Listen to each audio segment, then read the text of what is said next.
Bonjour tout le monde, bienvenue sur VSMD. J'ai reçu une demande en message privé et cette semaine, j'aimerais vous parler du rôle du conjoint auprès d'une personne dépendante. Et c'est parti!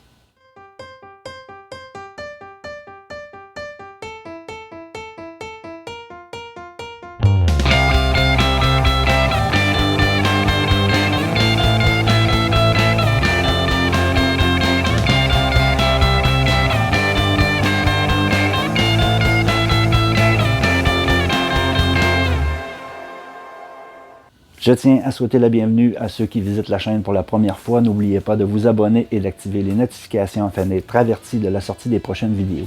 J'aimerais aussi remercier ceux qui me suivent depuis le début.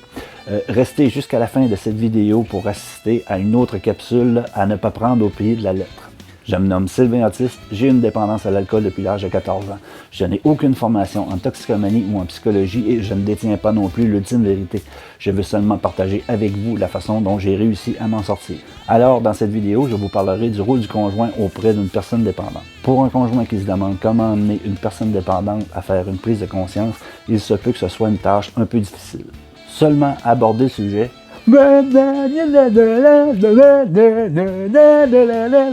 va probablement vous mener à une situation de conflit. La plupart des personnes dépendantes seront totalement dans la négation, prétextant qu'elles ne font de mal à personne et que c'est leur façon de décompresser. Il est tout à fait normal qu'ils pensent ainsi car pour eux c'est leur mode de vie et ils ne peuvent imaginer vivre sans leur addiction. Ils éprouvent tellement un sentiment de bien-être quand ils consomment qu'ils angoissent juste à la pensée d'arrêter. Comme je le disais dans une vidéo précédente, il faut semer une idée dans son esprit, attendre qu'elle fasse son chemin et l'entretenir avec le temps. Il faut que la décision vienne d'eux. S'ils se sentent dans une obligation, ils resteront avec l'idée que c'est vous qui avez un problème avec leur consommation et non eux. Le meilleur moyen, c'est d'être compréhensif, empathique et bienveillant. Leur dire que vous les aimez, que vous appréciez leur présence, que leur santé, leur bonheur vous tiennent à cœur, que vous êtes là pour les aider est un bon commencement. Essayez d'instaurer un climat propice à la confidence. Après, il n'en tient qu'à eux de prendre le chemin du changement. Dans la prochaine capsule, je continuerai à développer sur le sujet.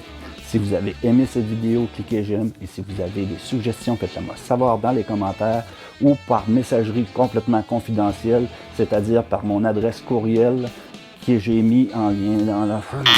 Ou si vous avez des suggestions, faites-le moi savoir dans les commentaires ou par messagerie confidentielle, j'ai mis mon adresse email dans la barre de description.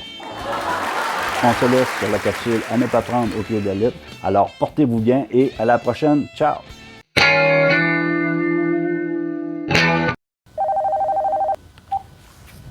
Oui, allô? Hey, salut, man. Hey, salut! Hey, c'est que vous faites à soir? On se réunirait, là, les trois couples, là, pour prendre un coup autour d'un feu. Ça te tente-tu? Oh, sais-tu, non, je vais passer mon tour. Je n'ai pris pas mal après-midi avec ma femme. Ah, ouais? Ouais, c'est ça, on se reprendra. Ouais, bon. Bon, ben, c'est bien vous. OK, d'abord, OK. on se rappelle? Salut. OK, bye. Prendre un coup. Tu es malade, lui?